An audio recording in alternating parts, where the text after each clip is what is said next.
Our next speaker is Dr. Monteiro. Dr. Gary Monteiro is a CV anesthesiologist at Methodist and works very closely with the ACHD team as well. He will talk to us about what your anesthesiologist should know. Dr. Monteiro.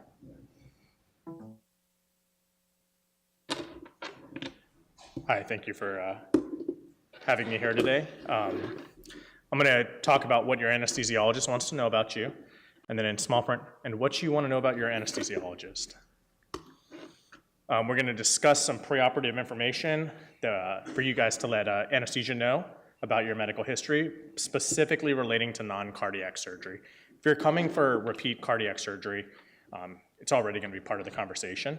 And then we're also going to describe the subset of anesthesiologists that take care of and care for adult congenital patients. I have one disclosure, and it's for Gatingo, a medical company, and I speak about off-pump cabs, but that doesn't apply to this one.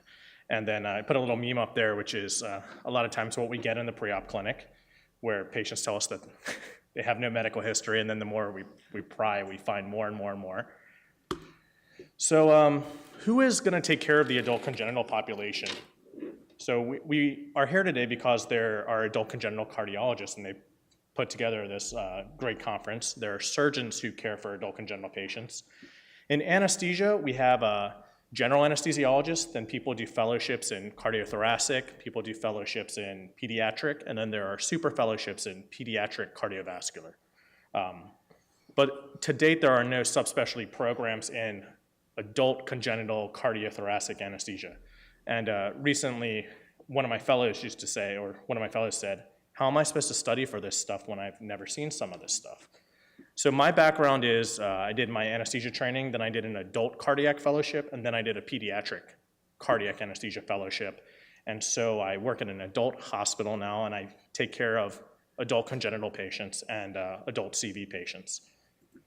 So there aren't a lot of guidelines from the anesthesia side. There are some guidelines for adult congenital heart disease, about 150 pages. I think the latest iteration is 175 pages. And they typically have one line here or there on anesthesia. Typically, we stratify adult congenital heart disease into simple, moderate, and complex because things in threes are easy to understand. Simple is stuff, ligated ductus arteriosus, a small ASD. And the recommendations are that generally these patients can be cared for in the general medical community. And as we progress to more complex heart disease, patients with tetralogy of Fallot or repaired tetralogy of Fallot, or complex patients, patients with single ventricles, patients with severe pulmonary hypertension, we move on to recommendations that these patients should be seen regularly in adult congenital heart disease centers. Some recommendations for what that actually means. There's our one line on anesthesiologists, but congenital heart disease centers should have anesthesiologists that are familiar and comfortable with the adult congenital heart disease. I don't know how many of y'all have had surgery at outpatient centers or smaller hospitals, especially with a history of congenital heart disease, and you're speaking to the anesthesiologist either in the pre-op clinic or on the day of surgery, and you say, well, I have this history of blah, blah, blah, and it'll range anywhere from, I'm completely comfortable with that, to, oh, hell no. I don't know what you're talking about. Surgery canceled. So best thing, is to have a meeting with your anesthesia team prior to the day of surgery, and also to find a care team that's comfortable taking care of you. Most of the care teams are going to be interdisciplinary. It's going to involve communication between your cardiologist, the surgeon, anesthesia, the nursing staff in the room. Anesthesia recommendations are that if you have moderate or complex congenital heart disease, to basically have it done at a center where they're going to be comfortable with congenital heart disease with an anesthesiologist familiar with congenital heart disease. There are some moderate and high risk conditions for non-cardiac surgery, and there's stuff like cyanotic heart disease, pulmonary hypertension, heart failure. This sort of the stuff that you would think would make you more high risk for non-cardiac surgery. Anesthesia outcomes do vary. It's actually interesting in the adult congenital heart disease patient. And this is just one study that followed a bunch of adult congenital heart disease patients having non-cardiac surgery. And when they're matched to patients that are don't have a history of heart disease, there's an increase in morbidity and mortality for non-cardiac surgery. And you can see, this is just a graph. It's basically a line going up. But it's showing that for non-cardiac surgery, the proportion of patients who have a history of congenital heart disease over time is increasing. And we would expect that since we have such a growing population of adult congenital heart disease. This is also a graph from, let me see if I can get this mouse to work. The same thing, same paper, and you can see in the first column is the adult congenital heart disease, and here's the comparison. And you can see for every single outcome, there's a significant difference where there's more risk for the adult congenital heart disease patient. You're more likely to stay in the hospital longer, 4.8 days or 5 days versus 3 days. Renal failure is more likely. The cost of your stay is going to be almost double. Respiratory failure, stroke. So there is an increase in peri-surgical or anesthesia-related outcomes after surgery in the adult congenital population. Their conclusions were that adult congenital heart disease is always a systemic disease, should be cared for by care teams that are used to taking care of them. And that most people recommend team approaches that include your anesthesiologist, your surgeon, your cardiologist, primary care team. So now we're just going to quickly jump over to preoperative workup, what your anesthesiologist wants to. The technology's gotten better, but it's the same idea. So, and like I said, it's a team approach. And I always say if you don't remember your anesthesiologist, we probably did a good job. So, we want to know your medical history, including your cardiac history, but stuff other than your cardiac history.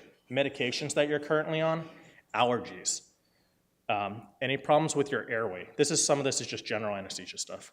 Smoking, and then special concerns regarding anesthesia. Most adult congenital patients have had anesthesia before, whereas, some people coming for surgery have never had a surgery before.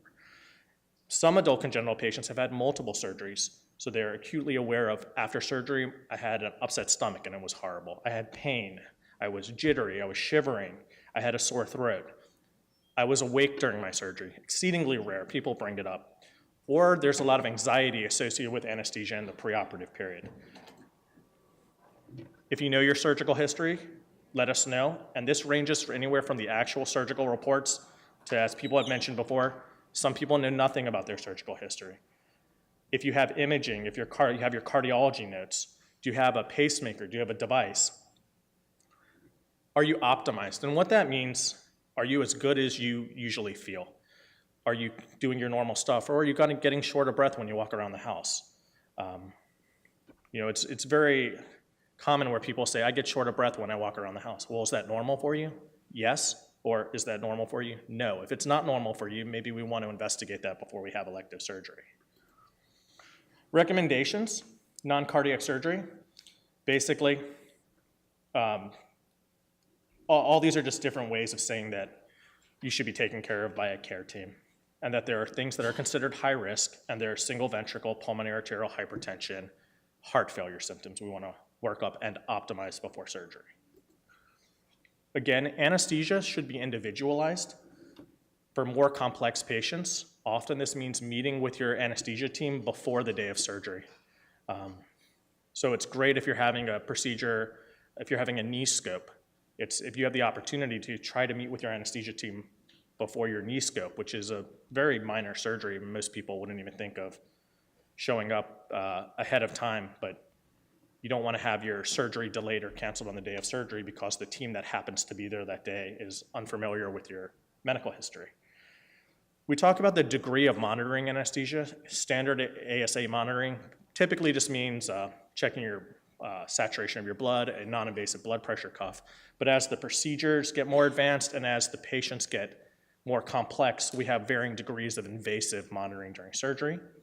Induction techniques can vary anywhere from inhalation induction, where we breathe anesthetic gas to fall asleep, which would be incredibly rare in the adult population, but we'll do it. Some people have extreme fear of needles just from having been in the hospital in the past.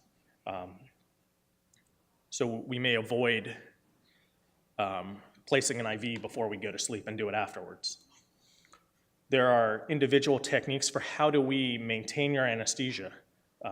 We have so many different drugs, so many different combinations we can use that, and some of them may work better given your history or given your specific congenital heart defect. Are we gonna wake you up in the operating room, or are we gonna let you wake up slowly in the ICU, particularly after a larger surgery? And then really important stuff, once you're awake, how are we gonna control your pain? Do you have a history of having a lot of pain after surgery? Nausea, vomiting is a huge one post-operatively. And then et cetera. Any post-operative things that happened to you or your loved one after surgery last time. Upset stomach, sore throat, scratchy eyes. I have a memory of going into the operating room, which was really traumatic for me. We can individualize your anesthetic and explore all those things, especially if we know ahead of time.